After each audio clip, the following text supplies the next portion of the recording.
construction is scary for people who are not familiar.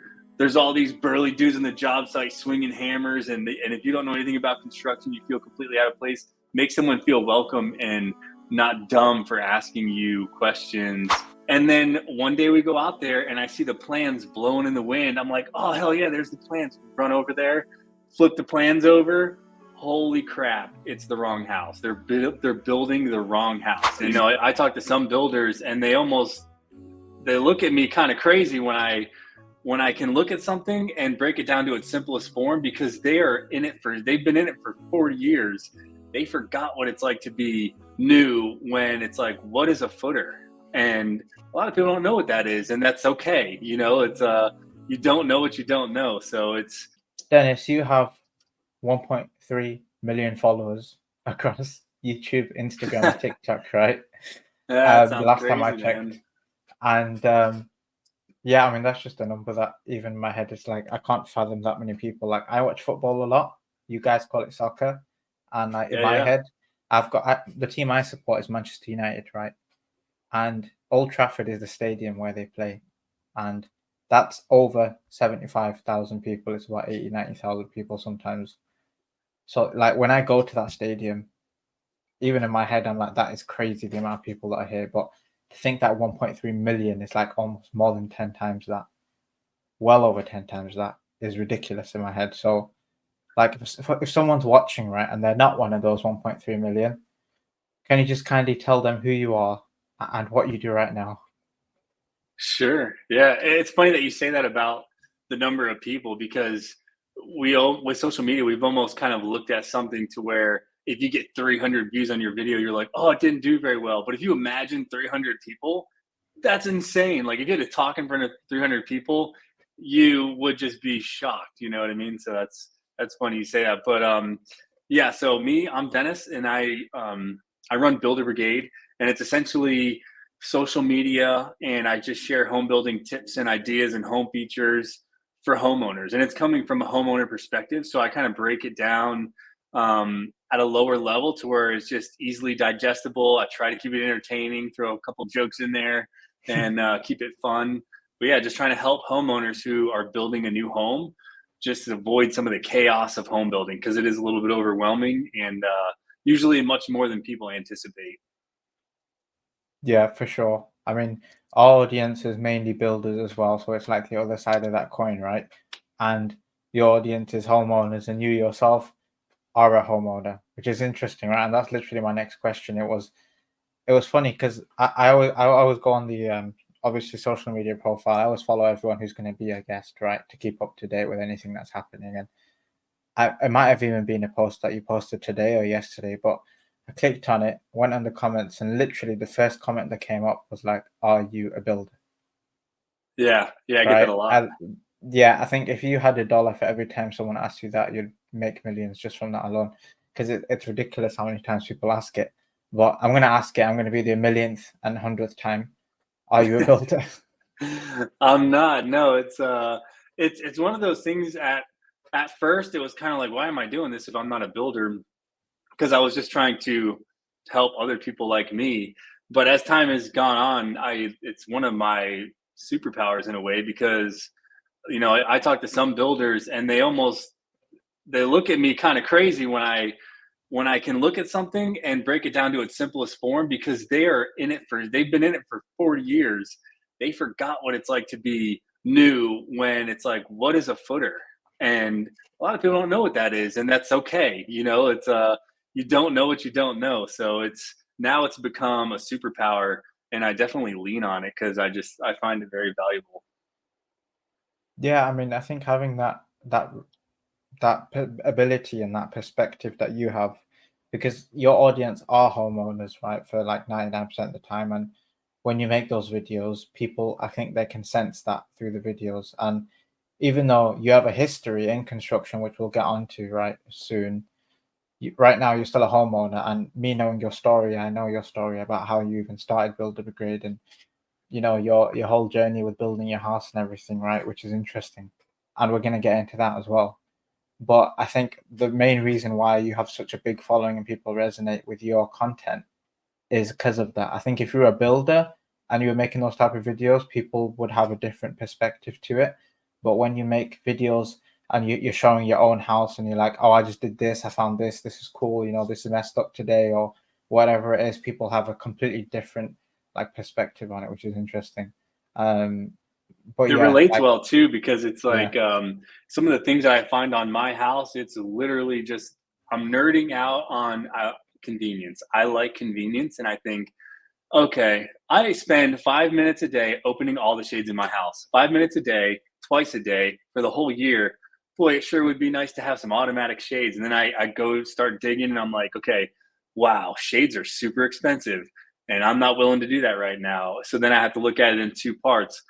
I'm already in the house. How am I going to do it? And then if you're already building a house, here's how you can either install them now or plan ahead to where it's much easier when you decide to have them installed later and save yourself a little bit of cash.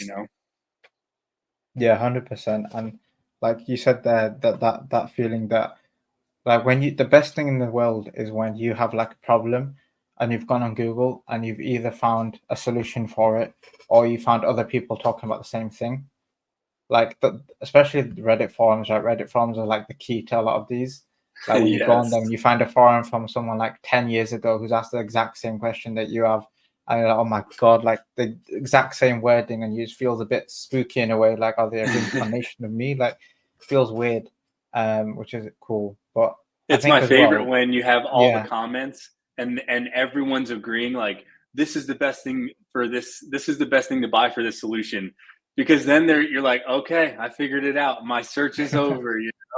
yeah, yeah, exactly. That's what it is. But yeah. So in your early days, then, because you have a background in construction, right?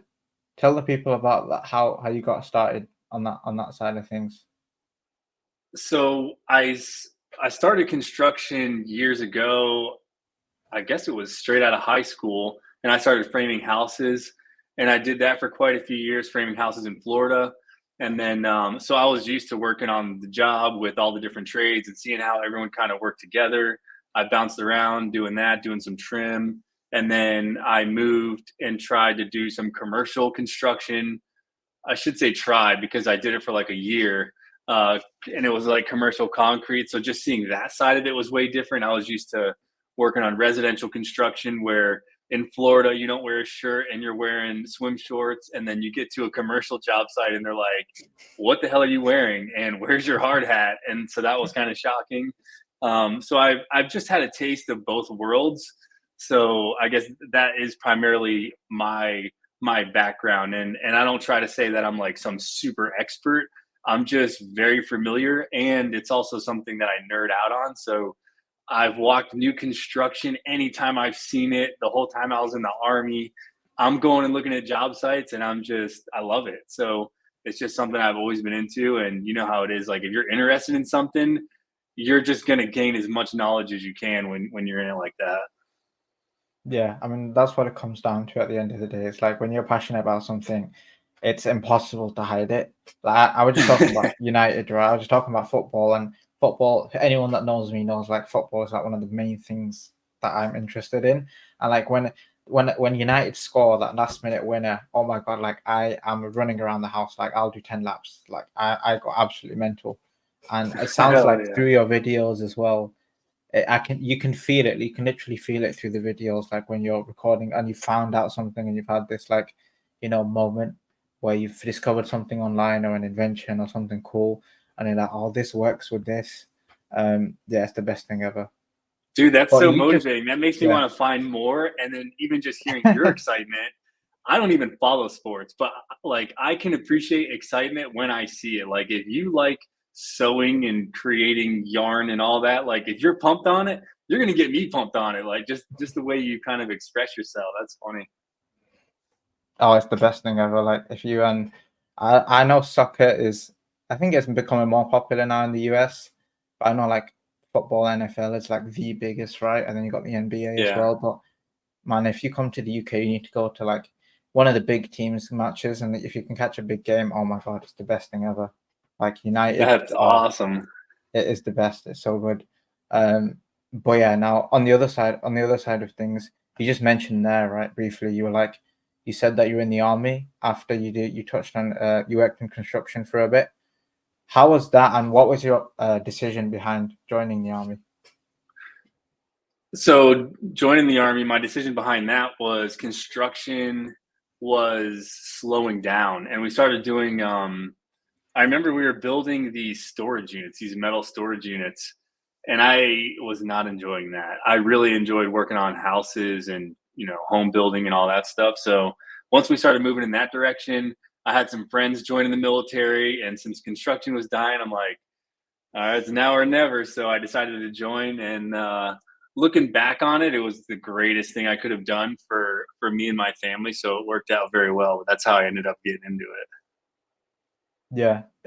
When you went in the military, because as far as I know, your background in the military was more like on the technical, analytical side of things rather than rather than the physical.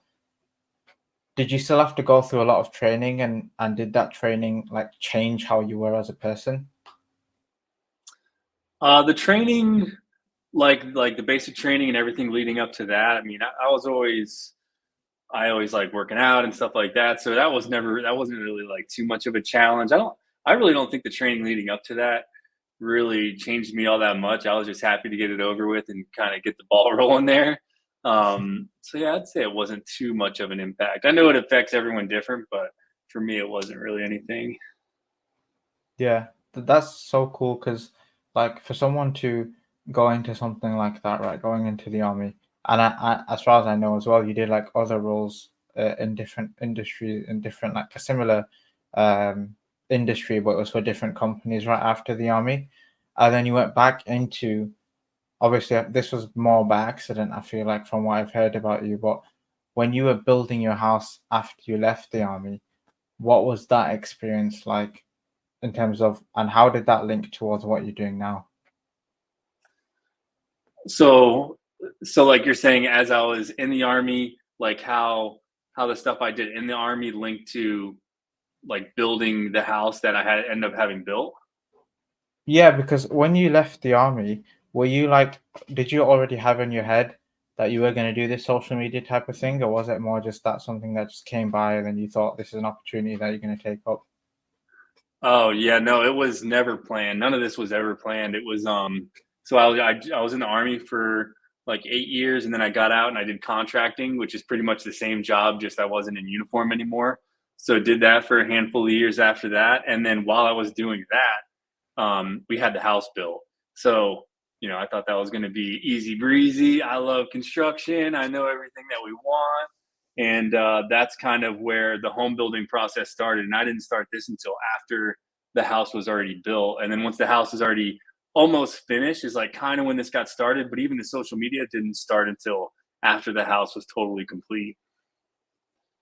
And when you were building the house, were you like documenting the process, and what was your intention behind that? So yeah, it's funny that you asked that because I was documenting it for myself. So I was recording all the walls and everything under in framing and electrical and plumbing, just so I knew that I would want that footage later if I ever wanted to remodel or even the next homeowners if I ended up deciding to sell. So I was documenting in that way, but not realizing that I was going to be documenting it to share on social media, which is funny because I use those videos quite a bit just for my own personal use, and sometimes I'll throw them in videos. But thinking back, I guess I never really put that together. But when I took those videos, that was never the intention. I didn't think anybody would see them besides my eyes. Yeah, I mean, it's crazy because I feel like so many social media so-called influencers, right, or whatever you want to call them, that happens by accident where they might upload a video on YouTube for the first time and it goes absolutely viral, or they get a lot of engagement from it and they think, might have to continue with this or give it a proper shot, right? Did you have a similar feeling? Because I feel like there was definitely like a turning point, right, where you were uploading those videos and maybe you saw some comments about other people wanting more information about your background in building the house and what you've learned from the lessons when you were building it. What lessons did you learn behind that? Because you mentioned before as well, you thought it was going to be a breeze, right? Because of your framing background, and you thought, oh yeah, I already know most of how residential houses are going to be built. I'm probably gonna be clued up on just as much as the GC will. Was that pretty much how it went down? How did it go down? Yeah, I mean, I was shocked when it went down because I went into it thinking that it was going to be a breeze, and I mean, we were shocked from day one. The lot was cleared, everything went good there, and then me and my wife are so excited. We're going there every single day after work, checking it out. They got the footers are poured, and then they got the stem wall up, and my wife just keeps nagging me. She's like, "Hey, this doesn't look this is too small. This ain't right." And I'm like, "Geez, woman, listen, just give it a few days. I am not going to go to the builder right now and be like, this doesn't look right. Like we're not going to be those homeowners." And then I'm looking for the plans in the box, can't find the plans. I'm asking the builder for the PDF, like, dude, can you just send me the PDF? I'm want to see the final plans because things were just happening fast. And then one day we go out there and I see the plans blowing in the wind. I'm like, oh, hell yeah, there's the plans. We run over there, flip the plans over. Holy crap, it's the wrong house. They're building the wrong house. And I was shocked. It was funny because at the time, the builder wasn't really answering much. The communication was definitely off. I was shooting texts, not getting anything. So the next text was like, "You're building the wrong house." Surprise, I got a response within 3 seconds. And then we ended up working that out. They did us right. They took care of the issue. No harm there, but it was just shocking. And then from then on, I was like, oh man, I got to kind of have my eye on this because truly nobody cares about your investment in your home as much as you do. Like you cannot pay someone to care as much as you. So I guess that's kind of how it all started. And then, the stories continue after that. And then I was also building this checklist, not knowing that it was going to turn into what it is now, but it was just to help out friends who I knew were going to be building soon after me. So I was trying to help them dodge a couple bullets. Yeah, because you just talked about that. Like that's such a crazy story as well to start with, right? For that to happen right in the beginning, like a lot of your content now is about things like picking the right builder for someone to build their house, right? Or picking the right tradesman or service. What you know now, I'm sure you might have made a different decision, but what was your thought process back then when you were picking a builder for your house? Like, are you asking what I would do different if I was picking a builder now? Yeah. Yeah, so picking a builder now, and let me just start by saying, by no means am I anti-builder. Like, I think it is one of the coolest things ever to have a house built, and I say it on if anyone's listened to any podcast I've ever done, it's a miracle that homes get built. Getting all these people to collectively work on one thing to be built is shocking, especially today. So I am all about it, and people are going to make mistakes. My biggest issue along the way was just communication. Communication was wrong. So to answer your question, I would say it's communication. If the communication isn't there, you're going to be frustrated. You're not going to be able to relay your frustrations or questions that you have along the way to the builder. So if you're getting kind of like some hesitation on the front end when you're not getting responses, it's a pretty good indication that that's going to be the case as you move further along in the build and you sign that contract. So really try to dig into that communication and then also establish those lines of communication when you meet the builder. So for instance, I talk to builders here. I ask them, hey, if I'm a homeowner, how often would you like me to hit you up? When I have a question, should I just text you? I know the answer is no. What they want and what makes the most sense is let's have a meeting every Friday. Maybe it's every 2 weeks, depending on how fast the build is moving. And we can sit down and you can just hit me with all the things that you have questions with. And I started to establish that with the builder that we had. And we would meet once a week and I would go over and hit up all the questions that I had. And then on the weekend, I'd be like, okay, I can breathe. All those concerns that I had during the week have been answered. They're being addressed. And then, happily ever after, right? That's how it works. But how long was this building process from like the minute you even decided, like you and your wife decided that you want to build a house from, when you were moving in? Ooh, I would say it was probably a year. Those guys knocked it out pretty quick. They had a good process nailed down. It went by really fast. The planning process was pretty quick. Knowing what I know now, I realize the planning process is much longer, should be much longer, at least on the homeowner side.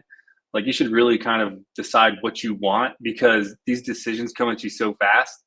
these you might not be happy with that decision. You kind of want to sit on it for a minute and just kind of make sure that is something you want. I'm actually wanting to do another home for myself, and we're starting that process now to really think it out and plan ahead. And no pressure, right? Builder brigade. I got to make sure I got everything in that house.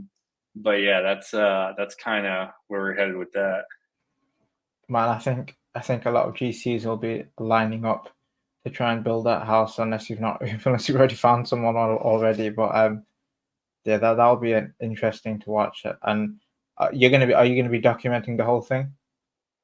I will. Yeah, I have a local GC here that I work with already, Jonathan. If anyone is familiar with some of my videos, you've probably seen me talk about him. But it works out very well because me and him are very similar in the way of thinking. He's always wanting to try new things, shoot me product ideas. I'll reach out to the guy, see if we can't get the product and get it installed and try it and test it. So it's just working really well. So I'd be really pumped to be able to build a house with Jonathan and really put all this stuff into one home and document the entire thing.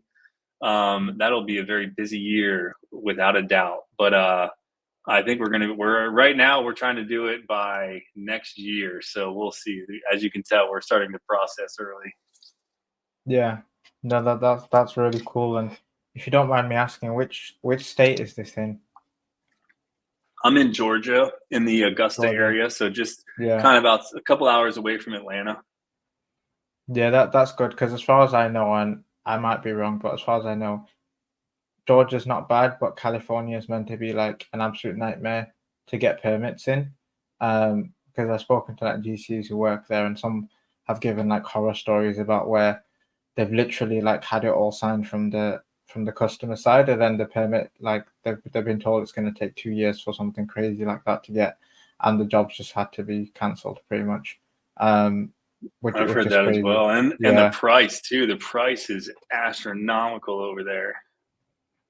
yeah, it's ridiculous because I saw a graphic like yesterday or the day before where it was like half of the world's GDP is meant to be in like 3% or 4% of the world's landmass, and it's like three or four different spots on the planet, and I think one is like maybe close to the UAE, and then but I think a big portion from what I remember was California. It was LA specifically, which is interesting. Like LA, I think Florida had a bit of a good competition as well.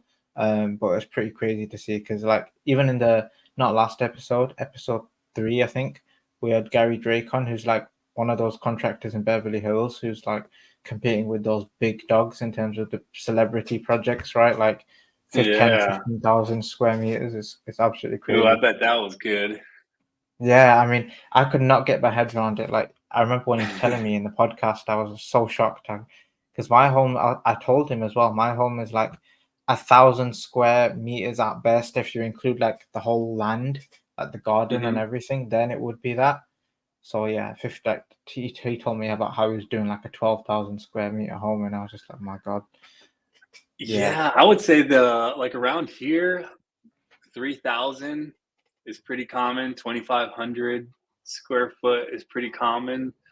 But yeah, I mean those I can't really wrap my head around 12,000 square foot. That seems kind of crazy, but hey, you got the money, right? I guess that's what you end up doing.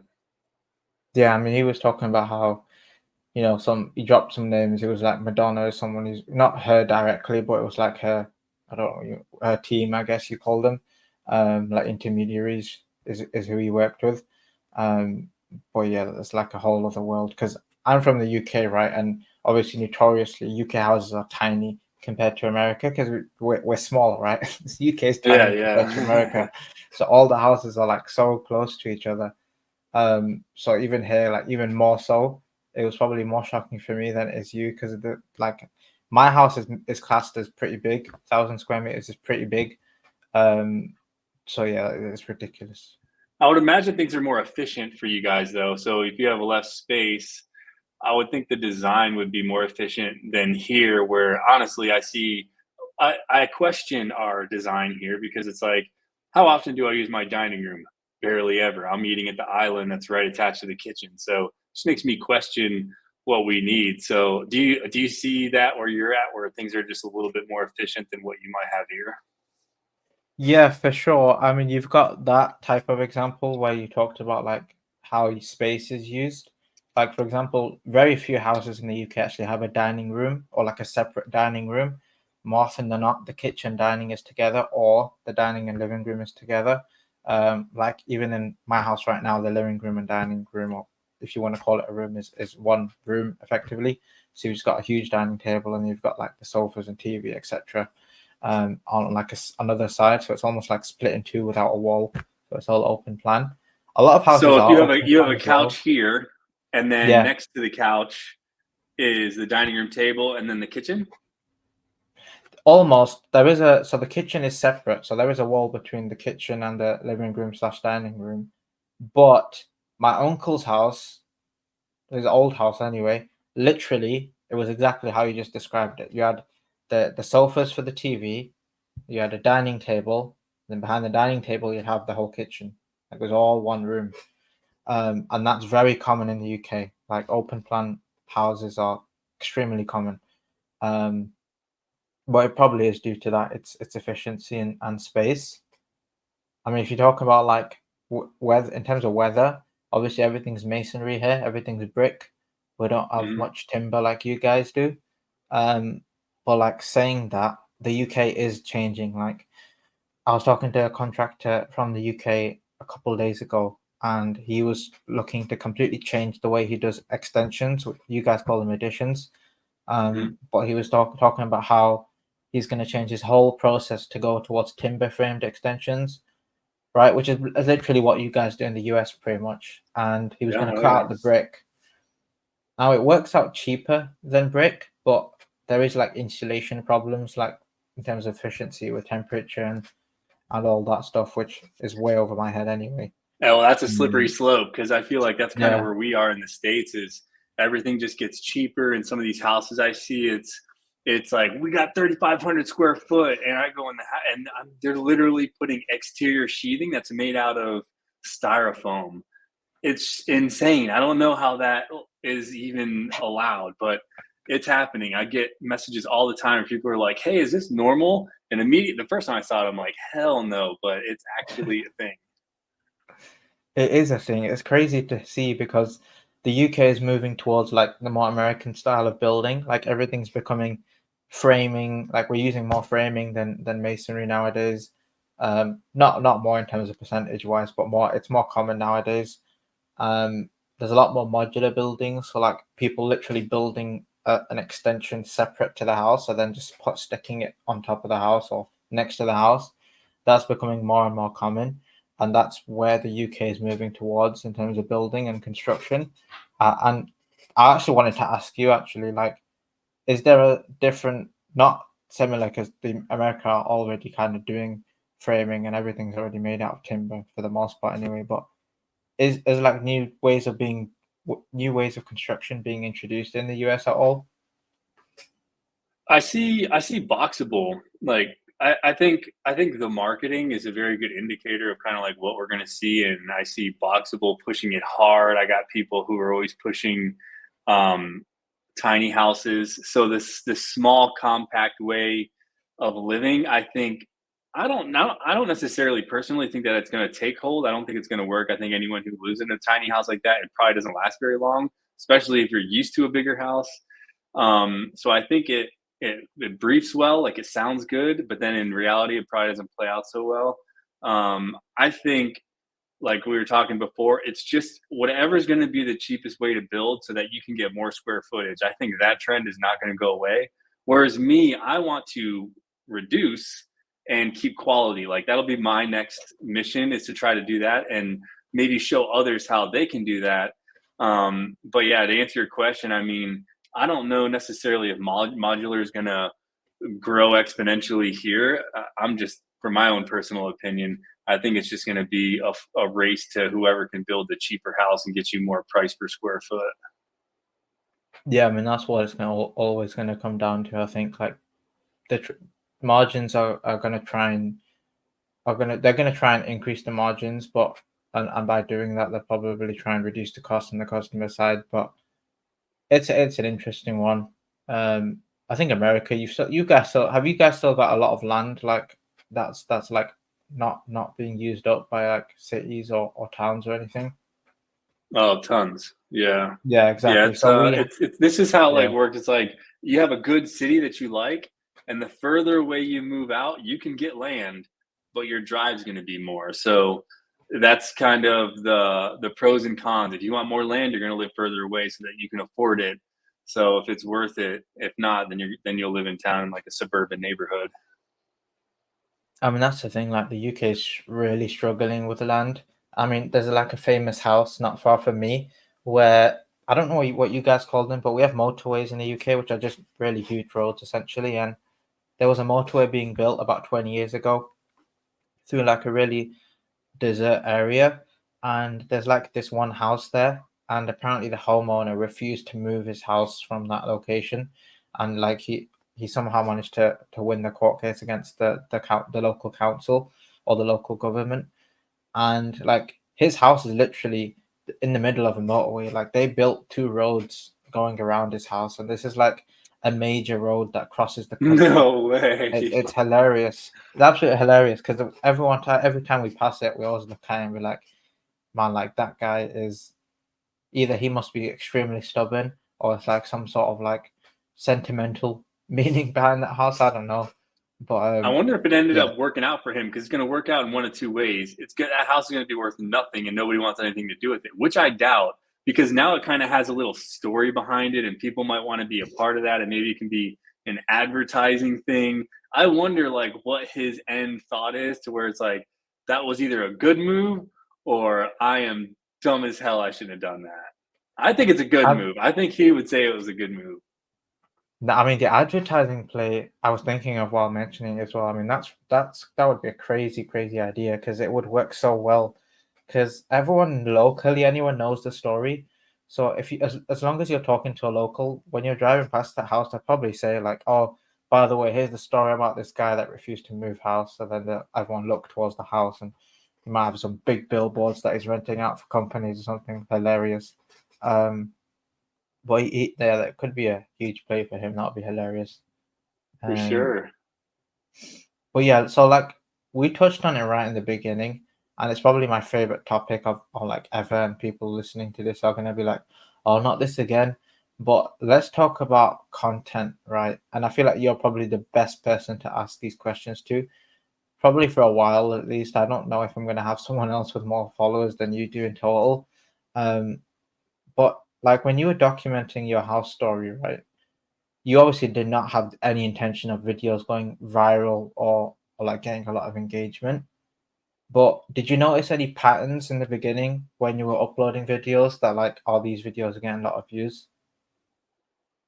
There was really no pattern. It was so I had one video that kind of popped off where I was like, "Whoa, I didn't know that this was a thing." And then I had a bunch of questions in there. So then I made more videos to answer some of those questions, and that's kind of how it snowballed. It's like typical story for most people.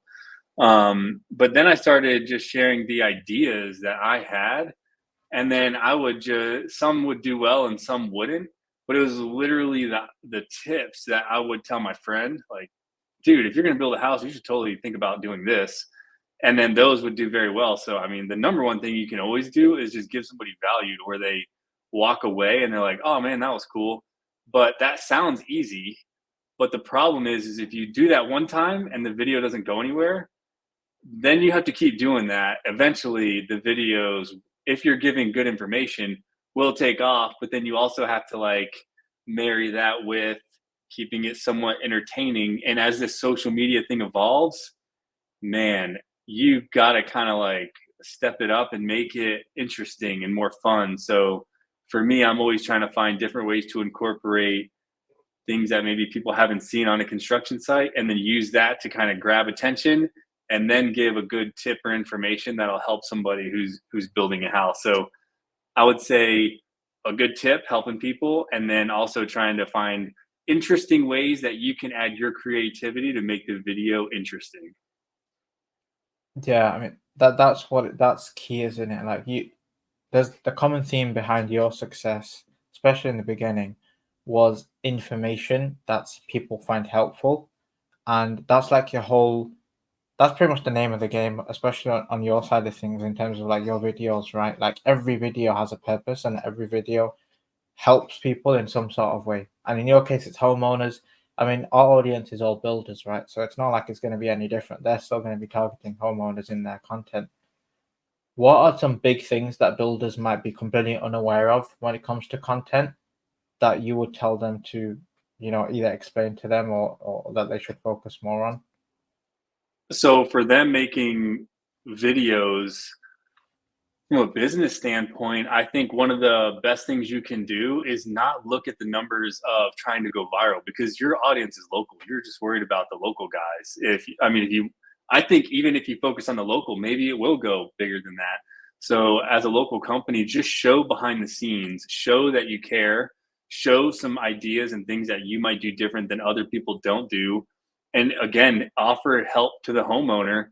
And when you help a homeowner, it's just a human nature to just go, hey, thanks for helping me, I want to help you, or I want to open that line of communication, and let's just have a conversation of where it could we work together and build a house. And I think just opening that door, like if I was a business and I had like a brick and mortar store, I think one of the coolest things you can do is show what it's like to walk in your brick and mortar store with your camera and show what it looks like when you go past the front desk, or what it looks like when you go back to the chairs where you're going to sit. And that breaks that first moment of maybe uncertainty someone might have before they enter your store. So you're essentially doing that with construction.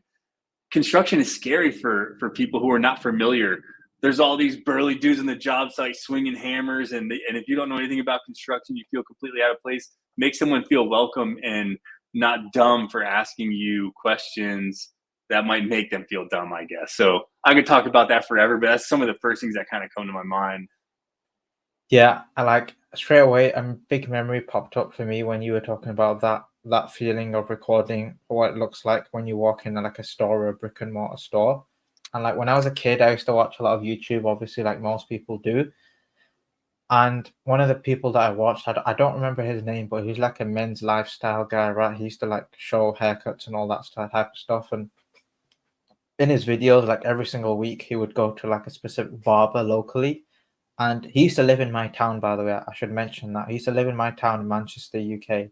And he would go to this barber in Manchester, right? And then I would watch those videos and be like, oh, wow, this barber is in my city. Like I could literally go there right now if I wanted to. And I was about 12, right? I wasn't old. So I wasn't like a fully grown person. And I just told my dad, oh, I didn't even tell him the story or reason. I just said, oh, I booked a haircut at this barber. Can you drop me off? And he's like, yeah, sure.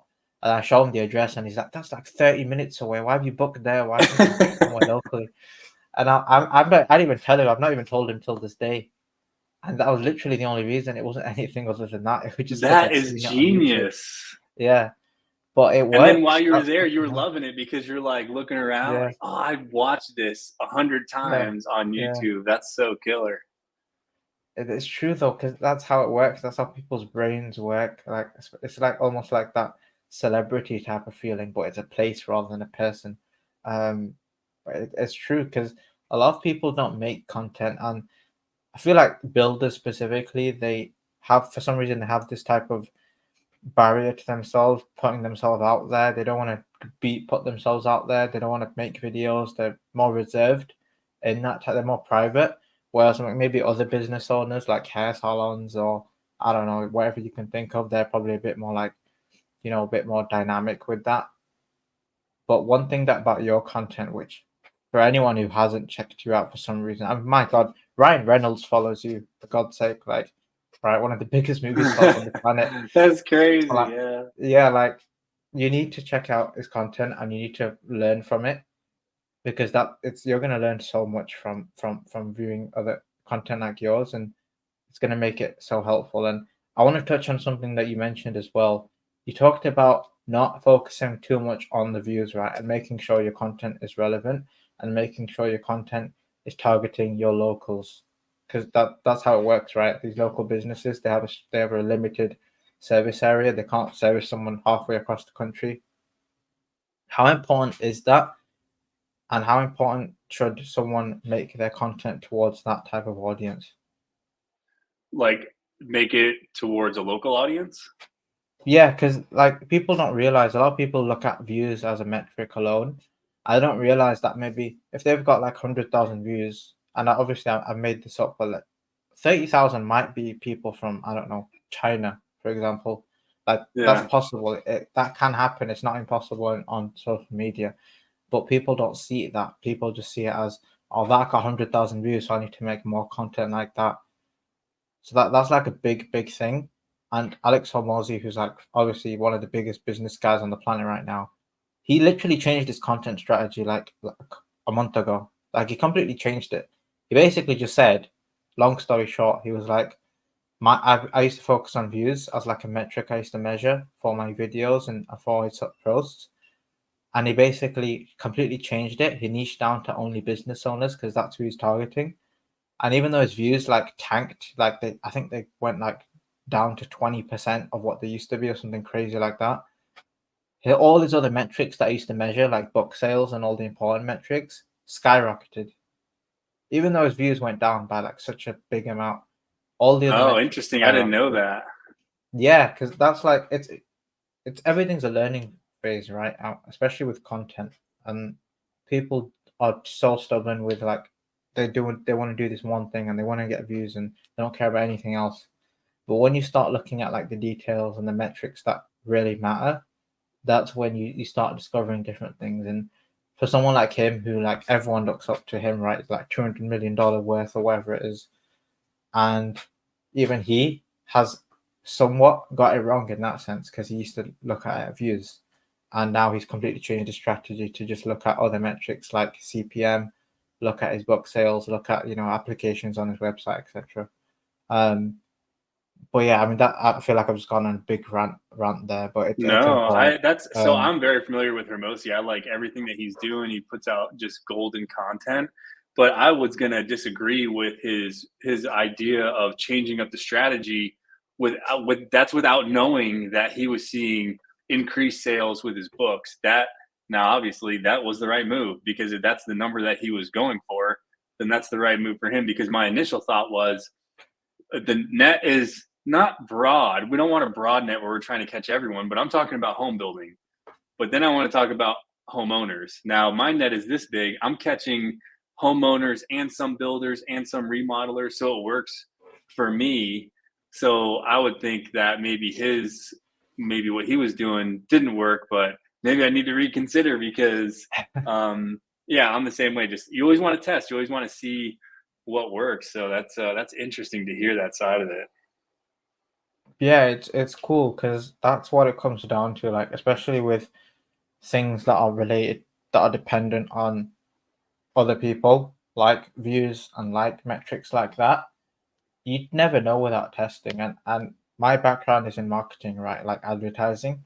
And whenever someone tells me, oh, what can I get in like 3 weeks' time or 4 weeks' time, I pretty much always tell them I have no idea, to be honest with you, because I've not worked Yeah, with you yet. Like I've not done it yeah. yet. So there's no way of me telling you for sure that this will happen and this will happen because it's not happened. Um so yeah, I mean that's interesting. But let's go down a route of education, right? And I feel like you'll have a lot of experience. And just for context, by the way, for the people listening, how long have you been uploading content for? Four probably 4 years now. I think I did it during like COVID, so that's what 2020, probably 2021. So since Mhm. 2021, I would say. So let's just say Yeah. 3.5 years. We'll just round it up and say 3.5 years. But that's consistent. I mean, I'm not gonna lie, it is the lot. It's full-time job. I'm trying to post twice a day is what I try to do. Um, so it's everything always seems easy until you kind of get into it, but there's a lot that goes on. I'm always talking to my video editor. Now that I have one of those, it's like he's really in the game and we're always trying to find ways to mix things up. For instance, yesterday I was on the job site and we tried a whole new different approach, like you were saying with Hermosi. I just had me and my wife were just walking around and no editing, with the idea being no editing. I'm not trying to hit everyone like short form with just here's the tip and go. I'm just letting the camera follow me around and how I would normally approach a job site, curious, asking questions, talking to the trades, talking to the builder.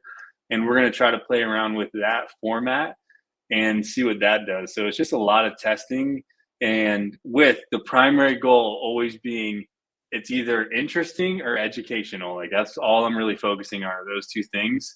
And then that helps me kind of come up with these different ways of approaching it, I guess.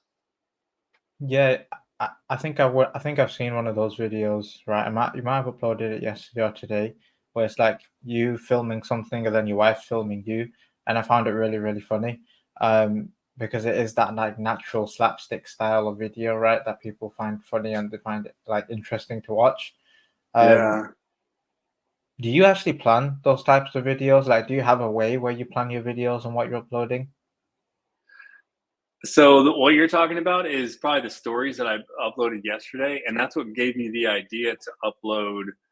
Talking with Dimitri, my editor, is the stories. He's like, dude, your stories are really good because it tells a story of the day, and that's just normally me and my wife just always messing around. And all those story in the motion videos, we take those videos all the time, and then I only pull the ones that are funny because they're not all going to be good. So you just got to get in the habit of like pulling them out. And I do it personally for my own, like my own personal IG is me doing content that's not home building related, but it's me and my family. I'm always trying to get funny videos of my daughter, and those are the best that I put in my folder for later on, and we can look back, and it really gives you a glimpse into our life right now because it's real. It's not made up and it's not fake. But to answer your question, going back to like the regular content, those are not planned. Those aren't scripted. In the moment, I try to come up with somewhat of a hook to try to just hold attention in the beginning. But there's always a tip there, and it's me just walking through the build to establish like, okay, this is a good one. People should definitely be aware of this one. I know I've talked about it before. I'm going to do it again because not everyone sees every single video. So that's another thing. You got to do it a lot. Not be afraid to repost.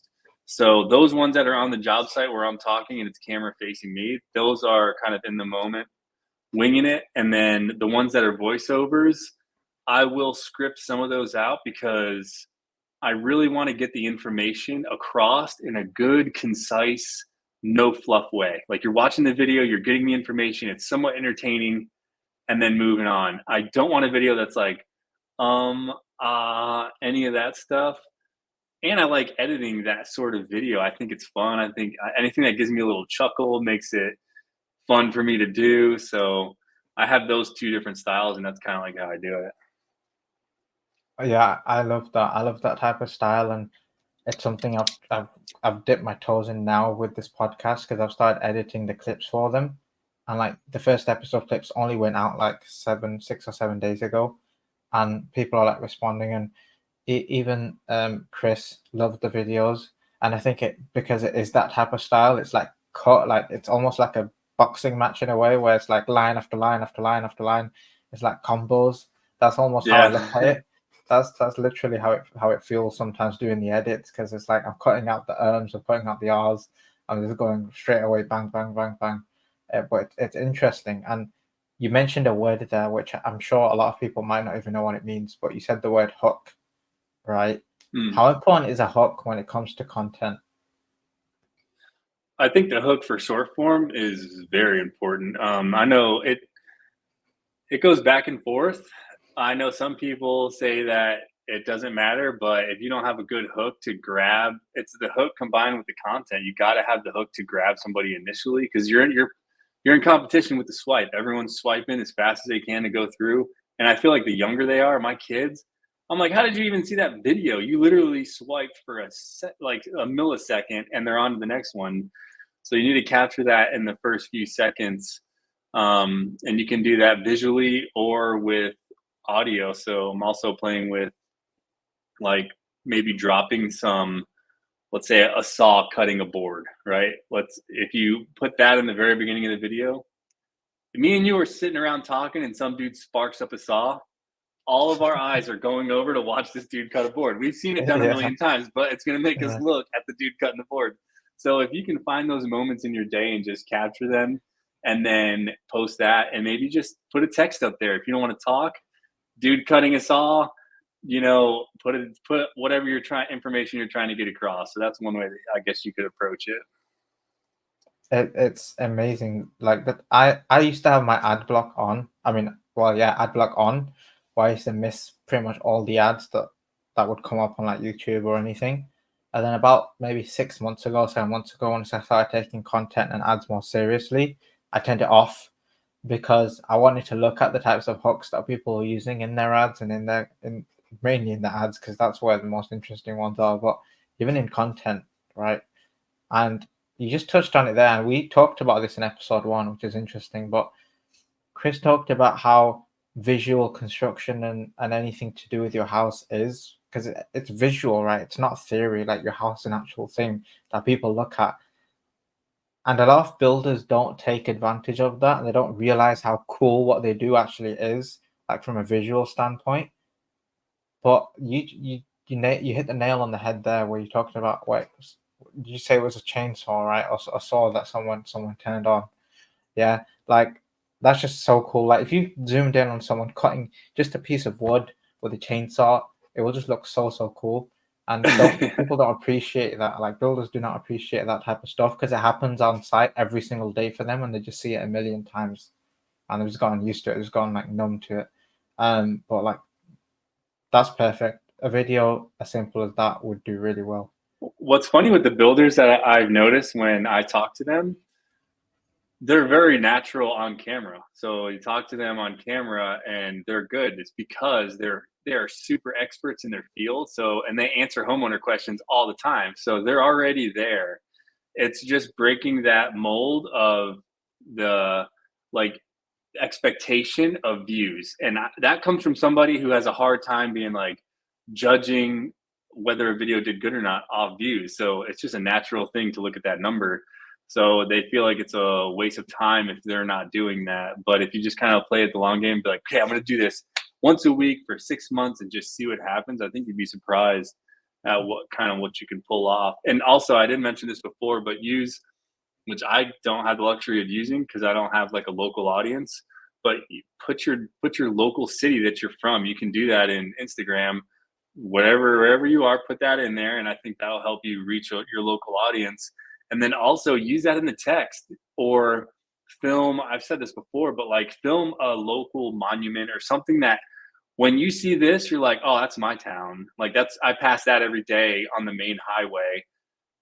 Just record that as you're driving by, and what that'll do is that'll capture someone's attention who's local and go, hey, I know what that is. And then you have their attention for a few seconds, and then that's your moment to try to share some advice and give them some tips. Yeah, that's amazing advice, and it's crazy the amount of people that don't do that. Because even me, like, I'd see a cool video from someone who was like, literally, they'd have hundreds of thousands of followers on Instagram, but they'd have zero like location text on in their profile. They'd have zero call to action, zero anything really. Like, you would have no idea where they are or what they do properly. But it's like a lot of basic stuff people skip. But yeah, oh Yeah. my god, this has flown by. We're already at 53 minutes. What I Oh do yeah, at the that's a end good of sign. every single yeah, it's an amazing sign. But what I always do at the end of every podcast is stolen from Diary of a CEO. I don't know if you watch that podcast. But pretty much what I do is I ask the guests to ask a question to the next guest. So before I ask you to ask a question to the next guest, I've said question loads of times there.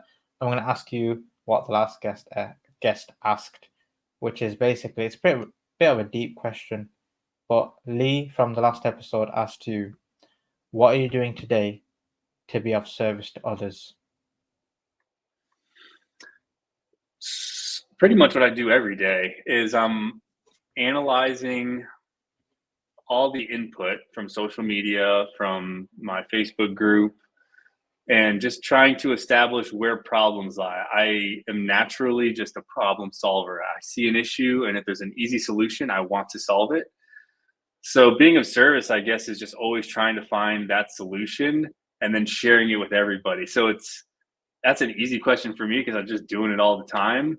Um, and there's a broader picture. I'm trying to build a business all at the same time, but it all is around just trying to help homeowners build a house without running into issues and saving them money and frustration and all the things. And there's no better feeling than when somebody sends me a message and they're like, I watched your videos, I added the conduit, did this, I did that. Thank you so much.